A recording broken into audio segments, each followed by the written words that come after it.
Hola queridos politecarios, ¿cómo estamos? Bienvenidos a un nuevo video aquí en la Politeca y esta vez vamos a estar tratando pues algo que se nos viene en menos de una semana.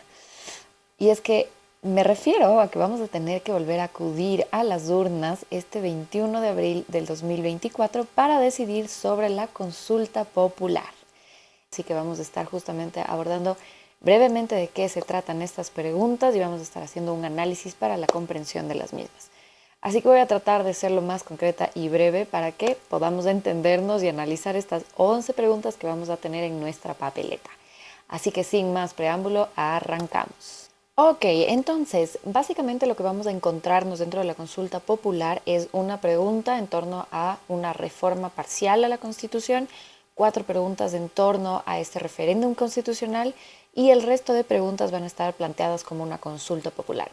¿Qué significa un poquito esto antes, solo como de contexto rapidísimo? Es que habrán cosas que se tendrán que reformar dentro de la Constitución y que por ende requiere sobre todo que pase, por ejemplo, a través de la Asamblea para que se modifiquen ciertas cosas. Igual dentro de la consulta vamos a encontrarnos con ciertas, por ejemplo, normativas adicionales que se tienen que tramitar en la Asamblea, no porque la Asamblea vaya a cambiar el sí o el no de lo que haya votado la gente. La voluntad del pueblo prevalece por sobre aquello que decida la Asamblea, sino lo que significa esto es que nos vamos a encontrar con que ellos tendrán que tramitar, por ejemplo, ciertas leyes o ciertos reglamentos que nos permitan la aplicabilidad propia de lo que hayamos votado dentro de la consulta. Obviamente, si es que la pregunta gana el no, pues simplemente no pasa nada, se queda tal cual está la norma. Pero si es que él gana el sí, entonces ahí tendrán que hacerse estas reformas de las que estoy mencionando. Así que, ok, inclusive porque nos encontramos ante ciertas preguntas de referéndum constitucional, algunas de ellas han tenido que pasar un doble filtro dentro de la Corte Constitucional para ver que obviamente si es que se hace esta pregunta y se cambia la Constitución, no haya posterior, digamos, un choque normativo que afecte justamente a la Constitución que viene a ser nuestra norma suprema aquí en el Ecuador. Así que bueno, ahora sí, vamos a leer entonces nuestra pregunta número 1, la cual dice lo siguiente. La pregunta A nos dice, ¿está usted de acuerdo con que se permita el apoyo complementario de las Fuerzas Armadas en las funciones de la Policía Nacional para combatir el crimen organizado, reformando parcialmente la Constitución? Y ok, aquí tal vez también comentar así brevemente, no se olviden de revisar lo que dicen también los anexos. Cada pregunta tiene un anexo donde nos da información adicional de el qué significa, a qué se refiere. Ok, entonces lo primero que tenemos que entender con esto es que lo que nos están preguntando es si es que las Fuerzas Armadas pueden básicamente hacer un trabajo colaborativo, porque actualmente quien debe encargarse justamente de que se preserve este orden público es a través de la Policía Nacional. Entonces aquí se amplía esta opción para que de manera excepcional las Fuerzas Armadas puedan estar haciendo esta suerte de apoyo relativo a 8 delitos que vienen a ser justamente el narcotráfico, el lavado de activos, el tráfico de armas, el tráfico de personas, el terrorismo, la minería ilegal, la extorsión, la intimidación y la delincuencia organizada. Entonces, esto será un complemento para cuando exista, por ejemplo, un tema de conmoción grave interna. También es importante entender que este término máximo, como he mencionado, solamente puede ser por 180 días con un periodo alargado como plazo máximo de 30 días adicionales. Entonces es algo complementario. Veamos un poquito el trámite porque no es que solamente el presidente decide como que, oigan, Fuerzas Armadas salgan y ya está. Lo primero que tiene que pasar es tramitarse digamos, para que esto pueda ser aprobado. Entonces, se hace una previa solicitud al comandante general de la policía a través del presidente de la República y le dice, oye, es necesario que el CONCEPE se reúna. El CONCEPE es el Consejo Nacional de Seguridad Pública del Estado, entonces se tendrán que reunir entre todos y a partir de esto el CONCEPE debe elaborar justamente un informe que esté motivado y que diga, bueno, por qué necesitamos justamente el actuar de las Fuerzas Armadas. Ya con esto, pues habrá ahí un informe que saque el CONCEPE y esto tendrá que ser pues el que utilice el presidente para sacar este decreto ejecutivo en el cual establece que se requiere este apoyo complementario de las Fuerzas Armadas hacia o a la Policía Nacional. Y después con este decreto ejecutivo deberá pasar igual el filtro de la Corte Constitucional y el filtro nuevamente de la Asamblea para que pues ahí se pueda aprobar y pueda ser utilizable, digamos, ¿sí? Entonces, como ven, hay varios filtros que tienen que pasar. No es que mañana el presidente decide que quiere que las Fuerzas Armadas salgan, sino que tiene que haber un motivo real por el cual necesitamos el apoyo. Una de las cosas que salta, por ejemplo, en esta pregunta es, oye, pero los militares tienen otra formación. ¿Qué pasa si es que hay un abuso de poder por parte de los militares? Esto sí se ha pensado también dentro de esta pregunta. Entonces, hay una responsabilidad, obviamente, en torno al uso de la fuerza y también en torno a la responsabilidad de este orden de autoridad inclusive. Entonces, estos servidores terminarán siendo responsables por cualquier tipo de abuso que haya y obviamente se aplica la normativa que consta dentro del Código Orgánico Integral Penal que ya tipifica y sanciona esto. Ok, siguiente pregunta, que es la pregunta B, dice: ¿está usted de acuerdo con permitir la extradición de los ecuatorianos con las condiciones, requisitos, restricciones e impedimentos establecidos en la Constitución y los instrumentos internacionales de la ley, enmendando la Constitución y reformando la ley conforme al anexo 1? El tema de la extradición vuelve a estar sobre la mesa porque este es un tema que ya lo había topado el expresidente Guillermo Lasso dentro de su consulta popular y aquí ganó el no. Básicamente, ¿qué es lo que se busca con la extradición? Tenemos dos tipos de extradición, una activa, una pasiva. La activa básicamente es nosotros, por ejemplo, Ecuador, le pedimos a, qué sé yo, Estados Unidos que nos envíen a, voy a ponerle a Carlos Polit de ejemplo, a Carlos Polit para nosotros poderlo juzgar aquí en el Ecuador porque él es ecuatoriano bajo nuestras normas ecuatorianas. Ahora, la pasiva sería el inverso y vamos a poner aquí el caso de Jorge Glass, por ejemplo, que está muy latente ahorita. Lo que podría hacer es, si es que Estados Unidos vincula al caso de Carlos Polit a Jorge Glass, Estados Unidos podría solicitarle al Ecuador que le envíe a Jorge Glass de Estados Unidos para juzgarlo dentro de las normativas, las leyes de Estados Unidos, dado que ahí está pues dándose el caso. Esto está ahorita prohibido en el Ecuador, no podemos hacer una extradición de las personas ecuatorianas hacia el extranjero, pero esto se reformaría y entonces daría esta posibilidad. En la pregunta que nos hizo Guillermo Lasso estaba solamente en torno al crimen organizado, aquí se amplía, es decir, queda amplia para que sea por otros delitos y esto daría paso a que justamente pues, se tengan que cumplir ciertas condiciones, eso sí, para que se dé la extradición. En primer lugar, que haya un Estado requiriente, es decir, que Estados Unidos haga la solicitud a Ecuador. En segundo lugar, que obviamente la persona se encuentre dentro del Ecuador. Entonces, Jorge Glass no podría ser extraditado si es que no habría estado aquí en el Ecuador. Tiene que estar la persona en el Ecuador. La siguiente condición es que sea una persona de nacionalidad ecuatoriana. Entonces, obviamente, Jorge Glass necesita tener nacionalidad ecuatoriana para ser extraditado.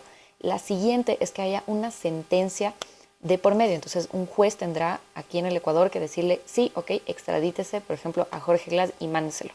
Y por último, además, que haya el delito en los dos lugares, es decir, que exista la tipificación de ese delito tanto en el Ecuador como en el país requirente. Entonces, lo que busca esto es que haya una lucha contra el narcotráfico y otro tipo de delitos para ahí como bajar un poco pues estas acciones justamente delictivas a nivel transnacional, etcétera, etcétera. Algo súper importante de entender es que por sí sola, obviamente, cualquier cambio que se haga a través de la consulta popular no va a arreglar los días de nuestra vida, sino que obviamente tendrán que hacerse muchas otras acciones.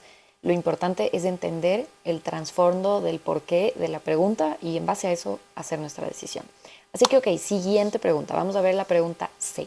La pregunta C nos dice, ¿está usted de acuerdo en el establecimiento de judicaturas especializadas en materia constitucional, tanto en primera como en segunda instancia, para el conocimiento de las garantías jurisdiccionales que se les corresponde, enmendando la Constitución y reformando la Ley Orgánica de Garantías Jurisdiccionales y Control Constitucional de acuerdo al anexo 2?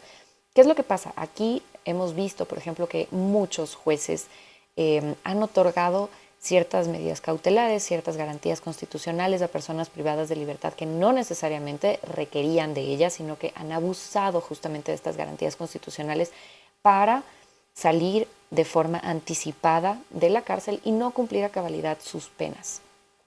Inclusive, muchos jueces han otorgado estas medidas o estas garantías sin conocer plenamente de qué se tratan. Entonces, hoy en día, por ejemplo, los jueces, además de la materia que tienen per se, por ejemplo, un juez especializado en materia de tránsito, en materia, no sé, de civil, administrativo, debe concentrarse justamente en su materia, pero además puede recibir este tipo de causas porque se entiende que todos los jueces deben conocer materia constitucional para poder ser jueces, porque si no, como eres juez y como eres abogado, tienes que entender, digamos, cómo funciona la generalidad de la Constitución, y por esto no se ha hecho previamente, digamos, como judicaturas especializadas en el tema.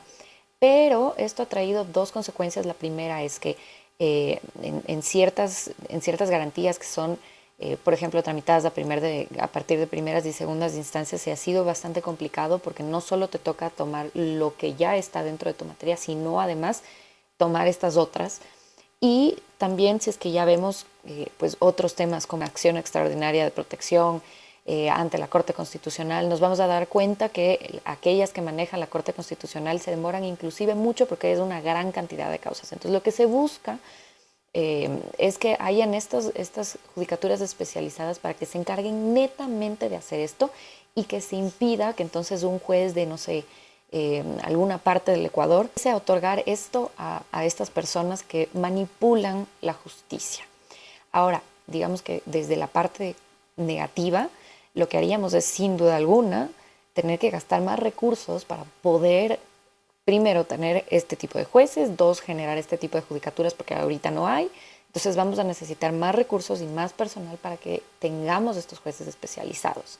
Sí, esto nos da obviamente un gasto adicional a todo lo que tenemos que hacer.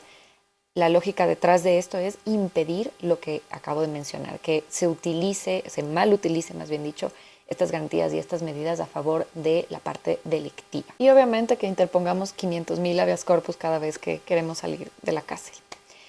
Pregunta D. ¿Está usted de acuerdo en que el Estado ecuatoriano reconozca el arbitraje internacional como método para solucionar controversias en materia de inversión contractual y o comercial? Y esta es una pregunta tal vez de las que más furor ha causado, porque muchas de las personas, por ejemplo, dicen como, a ver, pero esto significa que estoy perdiendo yo jurisdicción, poder de decisión, si es que yo le dejo al inversionista irme a arbitraje internacional voy a perder, miren lo que pasó con el caso Chevron, iban a fallar no a favor del Ecuador. Lo primero que tenemos que entender es el core de qué significa esto del arbitraje internacional, y esto significa que es un mecanismo o una medida para solucionar controversias sin llegar a una instancia judicial. Es decir, trabajamos a través de árbitros internacionales conocedores de la materia. E incluso los árbitros que tramitan este tipo pues de causas, por así decirlo, terminan siendo árbitros especializados en el objeto contractual que estamos debatiendo, por ejemplo. Así que eso podría ser incluso una parte positiva en términos de que va a ser alguien especializado. Ahora, que porque nosotros llegamos a un arbitraje internacional vamos a tener menos posibilidad como Estado, pues no. La verdad, lo que busca el arbitraje es mantener una medida neutra, dado que si es que yo soy, por ejemplo, México y estoy con Ecuador, no vamos a llegar a tener probablemente un consenso entre las normativas mexicanas y ecuatorianas, porque nos encontramos en esta disyuntiva de, bueno, yo no conozco todo lo que pasa en México, tú no conoces todo lo que dice tal vez el Estado ecuatoriano. Entonces llegamos a un punto medio donde las dos partes buscan salir beneficiadas. ¿Qué es lo que pasa? Que obviamente si es que ha habido un incumplimiento por parte de uno de los estados o se ha realizado mal ciertas acciones, por más de que el otro estado haya realizado medidas gravosas, pero haya cumplido contractualmente, va a pesar mucho más lo que haya también dentro del contrato y la evaluación per se que haga ahí el árbitro, ¿sí? Entonces, más bien a lo que debemos ponerle mucho énfasis son a las cláusulas contractuales que haya en estos, por ejemplo, contratos bilaterales entre las partes. ¿Por qué? Porque si es que estamos en incumplimiento, sea que estemos ante un arbitraje internacional o sea que nos quedemos con la justicia ecuatoriana, ninguno de los dos, ni el juez ecuatoriano ni el árbitro internacional, va a poder fallar a favor del Ecuador si es que estamos en incumplimiento. Y si es que se demuestra que ha habido ese incumplimiento, créanme que teniendo el juez aquí o afuera, pues simplemente vamos a perder. No nos garantiza eso mucho. Ahora veamos la lógica detrás del arbitraje internacional. Lo que busca es recuperar la confianza con el inversionista. Ok, el Ecuador tiene un grave problema y aunque esta parece la vieja confiable, es la vieja real. No tenemos seguridad jurídica. Un contrato de inversión, por ejemplo, establece ciertas condiciones que no se van a cumplir necesariamente en 3 años, probablemente sea una inversión a largo plazo como de 10 años. Entonces, si es que nuestras leyes cambian a cada rato, si es que hay manipulación dentro de esas leyes a cada rato, si es que inclusive nuestros gobiernos se tornan inestables, nuestro riesgo país sube y baja a cada rato, el inversionista no va a querer venir a dar esos recursos y un país, queramos o no queramos, requiere inversión para poder crecer. Más aún, si es que nos damos cuenta que nosotros no necesariamente producimos algo que nos ayude a generar todo el dinero que quisiéramos. Y más aún si es que dependemos de algo tan fluctuante como es el petróleo. Entonces sí, requerimos justamente la atracción de inversiones y la única parte de confianza que tenemos en este momento son los contratos de inversión que no terminan ser suficientes. Por eso la implementación de estas cláusulas arbitrales que podrían ayudar a recuperar esta confianza, dado que son condiciones, digamos, mucho más igualitarias para ambas partes, dado que no estás bajo los regímenes de un estado o de otro estado, sino buscas este punto neutral, este punto medio, donde las dos partes se sientan cómodas. La parte, digamos, interesante de esto es que siempre van a estar involucradas las dos partes, porque lo que busca el árbitro es que haya consenso siempre entre los dos, pese a que haya habido o no había habido un incumplimiento.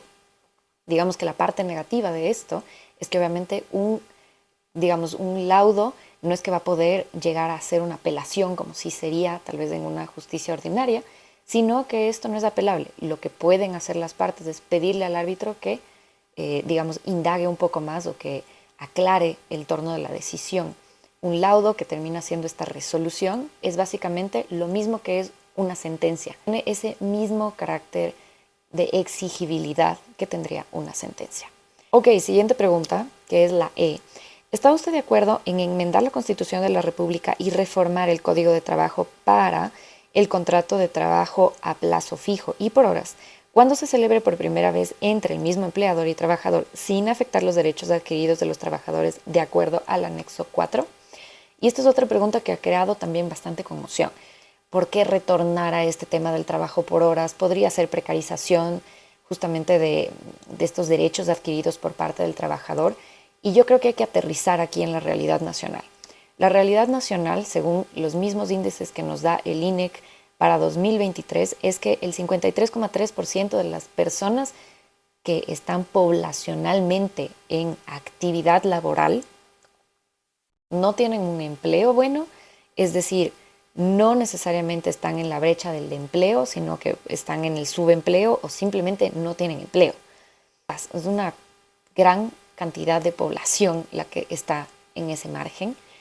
¿Y qué hacemos? Porque el Estado no tiene la obligación de crear los puestos de trabajo, sino las condiciones para que pueda justamente la ciudadanía generar empleo. ¿Qué hacemos? Inclusive el encarecimiento de muchas cosas, inclusive la crisis, inclusive la elevación de precios a nivel mundial nos ha afectado. No necesariamente hoy en día un empleador te puede, por ejemplo, ofertar el que tú puedas tener un empleo pleno y decirte, inclusive, yo te voy a pagar los $460 que es el salario básico unificado. Tal vez porque incluso a esa persona no le da, no tiene esos recursos para contratar 3 o 4 empleados con un salario mínimo.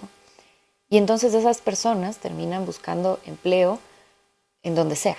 Y ahí sí bajo precarización laboral. Entonces uno de los mecanismos que se ha utilizado, no aquí en el Ecuador, sino a nivel mundial, lo tienen países como Canadá, como Estados Unidos, como Alemania, como Reino Unido, son estos trabajos por horas que tú puedes desempeñar y que incluyen ciertas cosas, por ejemplo, decimos terceros, decimos cuartos, fondos de reserva, afiliaciones al IES. El trabajador y el empleador puedan establecer un mecanismo de contratación flexible. ¿A qué se refiere esta flexibilidad? A que no va a haber pago por desahucio y no va a haber indemnización por despido.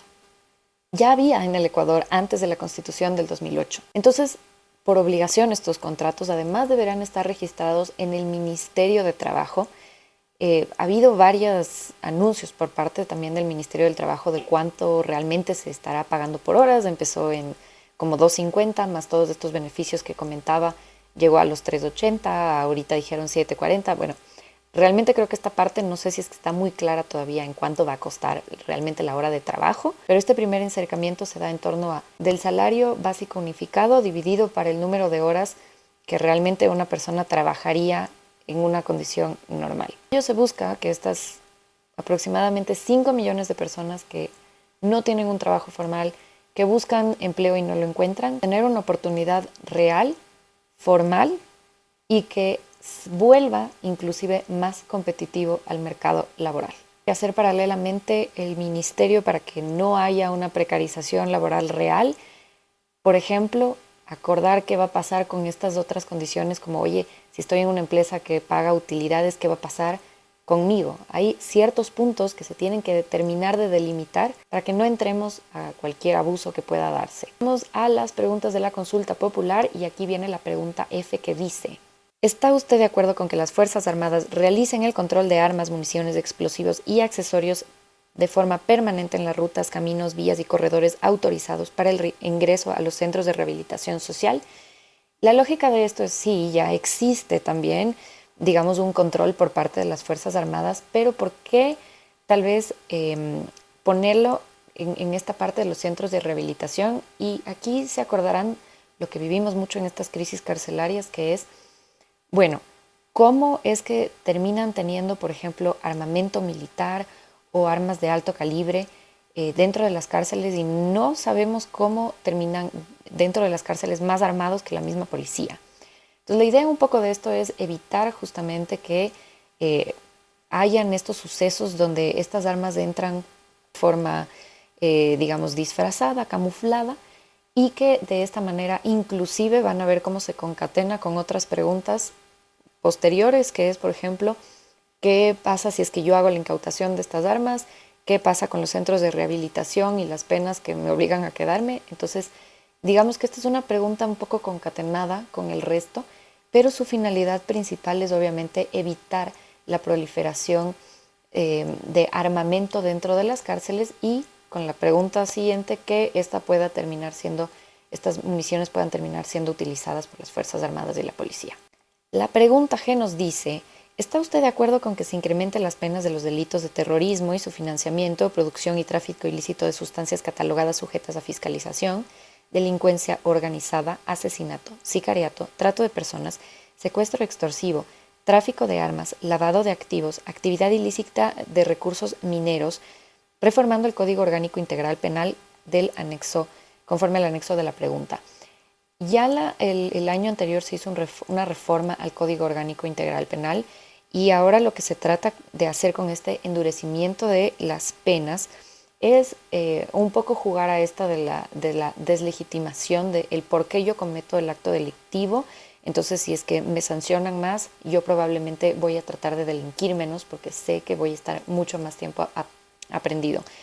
Esto en la realidad no necesariamente funciona, no es que si es que yo incremento las penas voy a hacer que deje de ser menos favorable o interesante para mí el delinquir, sino que estas penas, si es que no están acompañadas de una buena rehabilitación social, por ejemplo, o si es que no funciona el tema de empleabilidad que conversamos hace un ratito, simplemente se queda como un poco en el aire. Entonces, por eso digo que están como concatenadas un poco las preguntas. Si es que probablemente mejoramos el tema de empleabilidad en el Ecuador, las personas que terminan estando dentro de estos actos delictivos, que muchas veces están ahí por falta de recursos, por falta de oportunidades, porque incluso es una realidad local latente, no les va a importar delinquir si es que esa es la única realidad cercana que tienen.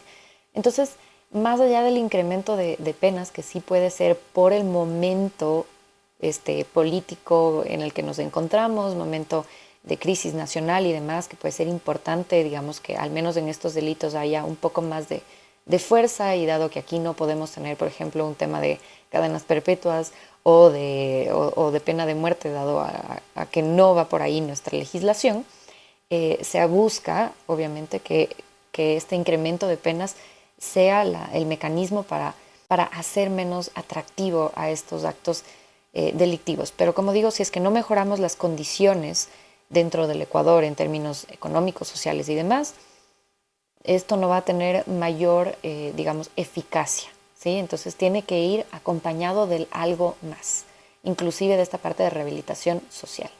Pregunta H nos dice lo siguiente. ¿Está usted de acuerdo con que las personas privadas de libertad cumplan la totalidad de su pena dentro del Centro de Rehabilitación Social en los delitos detallados en el anexo de la pregunta, reformando el Código Orgánico Integral Penal conforme consta en el referido anexo?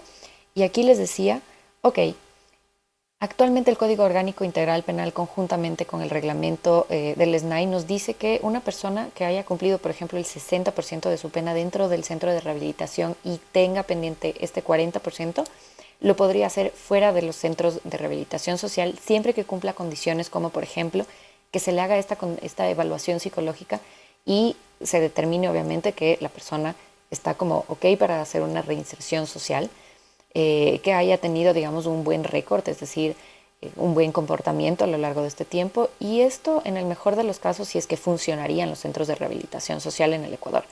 Claramente aquí no funcionan, y más bien este mecanismo, esta excepcionalidad, más bien dicho, se ha utilizado por parte de las personas privadas de libertad, más que nada quienes están o son parte de este crimen organizado, para poder salir de la cárcel anticipadamente y en varios casos darse a la fuga. Entonces, lo que busca ahora esto es hacer que las personas que están privadas de libertad no puedan, digamos, optar por esta excepcionalidad, porque simplemente ahorita el sistema de rehabilitación social no existe. Entonces, cómo garantizamos que la persona se está reformando afuera? Ahora, conjuntamente con esto, la pregunta sí nos dice, dentro del centro de rehabilitación social, entonces entiendo yo que paralelamente se va a tener que hacer un real o se van a tener que trabajar en las cárceles para que sean reales centros de rehabilitación social. Inclusive las personas que se encuentran privadas de libertad, si es que salen de las cárceles, muy probablemente no van a tener oportunidades de empleo una vez que han salido. ¿Quién va a querer contratar a una persona privada de libertad si es que no tenemos ninguna garantía alguna que hizo un proceso de rehabilitación? Entonces, otra vez, es una pregunta que si es que no tiene un trabajo paralelo, pues va a quedar un poco en el aire, ¿sí? No solo el hecho de que te quedes dentro de la cárcel para que cumplas tu pena y no te fugues, sino que una vez que tú hayas salido de este lugar, yo como ciudadano tenga la garantía de que tú sí te has reformado y estás listo para reinsertarte socialmente. Pregunta I. ¿Está usted de acuerdo con que se tipifique el delito de la tenencia o porte de armas, municiones o componentes que son de uso privativo de las Fuerzas Armadas o de la Policía Nacional sin afectar a las armas de fuego permitidas para el uso civil, reformando el Código Orgánico Integral Penal conforme el anexo de la pregunta? Les decía que las preguntas están un poco concatenadas la una con la otra y esto es parte de eso. Es decir, nuevamente, ¿cómo es que una persona llega a tener material militar? Una persona común y corriente me refiero.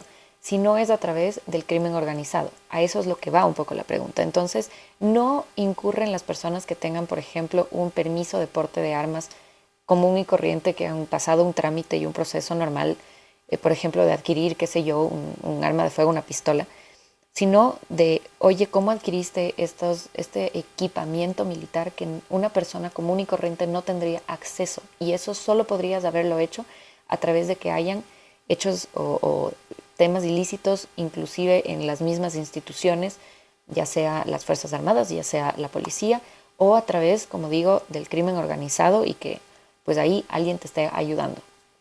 La idea es controlar eso, porque terminamos viendo que varias personas relacionadas al crimen organizado inclusive tienen municiones, armamentos mucho más moderno y especializado que las mismas Fuerzas Armadas. Siguiente pregunta. J. ¿Está usted de acuerdo con que las armas, sus partes o piezas de explosivos, municiones o accesorios que fueron instrumentos o objeto material de un delito puedan destinarse al uso inmediato de la Policía Nacional o las Fuerzas Armadas, reformando el Código Orgánico Integral Penal conforme al anexo de la pregunta? Como acabé de mencionar hace 2 minutos, muchas veces nos encontramos con que la delincuencia tiene mejores armas que las mismas Fuerzas Armadas y la policía. La idea es de todas las incautaciones que se hace todo el tiempo, de todos estos armamentos que encontramos, si es que nos lo vamos a quedar, el poderlo utilizar, porque actualmente lo que se debería hacer con eso es destruirlo. Entonces, oye, ¿por qué no utilizamos lo que sí nos funciona, lo que sí nos sirve? Y eso le damos como parte del equipamiento a nuestras Fuerzas Armadas y Policía. Habrán visto que muchas veces en procesos de compras públicas, inclusive de adquisición de este tipo de municiones, son pocas o se demora mucho. y no hay suficientes y cada vez necesitamos personal más equipado. Entonces, lo lógico es cambiemos, digamos, cada una de estas armas tiene quien los porta, entonces hagámoslo como parte de las Fuerzas Armadas y la policía para que los puedan utilizar y obviamente que estas no se destruyan, sino se destinen a la lucha contra el narcotráfico, por ejemplo. Siguiente pregunta, nuestra última pregunta, que es la K. ¿Está usted de acuerdo con que el Estado proceda a ser el titular, propietario de los bienes de origen ilícito o injustificado, simplificando el procedimiento de la Ley Orgánica de Extinción de Dominio conforme al anexo de esta pregunta? La Ley Orgánica de Extinción de Dominio ahorita ya le permite, por ejemplo, al Estado ecuatoriano el que pueda adquirir los bienes de la persona que haya sido encontrada culpable de estos delitos, por ejemplo, de lavado de activos. ¿Cuál es el problema? Que necesitas una sentencia ejecutoriada. ¿Qué es lo que ha pasado en varios casos? Que mientras la persona está siendo procesada, la persona dice, ok, para que no me incauten, por ejemplo, los bienes, yo le paso esto a nombre de mi esposa, de mi hija, de mi tía, etcétera, etcétera. Y al rato que le dicen, ok, señor, usted está encontrado culpable, deme todos los bienes y el Estado recupera el dinero, ya no existe, ya no está, ya no hay. La lógica de esto es hacer un proceso simplificado en el que el Estado pueda recuperar justamente estos bienes y de esta manera impedir que la persona los desaparezca. Esto no necesariamente es una violación al debido proceso en términos de que el Estado no es que se va a gastar los bienes y que van a desaparecer, sino que si es que por alguna razón la persona termina siendo encontrada inocente, se le restablecerán esos bienes, ¿sí? Pero de momento el Estado podrá hacerlos propios, los podrá hacer suyos, porque nos ha pasado en varios casos, o que ya han visto que muchas veces la persona es privada de libertad, pero el Estado no recupera un centavo y esos bienes han sido muchas veces comprados con el dinero de los ecuatorianos, del bolsillo de los ecuatorianos, y terminan siendo no recuperables. Y entonces no me importa estar 8 años detenido porque al final, cuando salga, voy a ser millonario y voy a tener todo lo que yo quiera. Así que esa es la lógica detrás de la pregunta. Pues espero que esto haya sido, yo sé que un poco largo, pero que les haya servido para poder reflexionar un poco en términos de más información, cómo entender las preguntas, tendrán sus pros y sus contras, lo importante es que tengan la información para decidir con consenso y con cautela el porqué de su sí o el porqué de su no en las preguntas. Les agradezco por haberme acompañado en este nuevo episodio de La Politeca y nos vemos el 21 de abril en las urnas. Que tengan una excelente semana.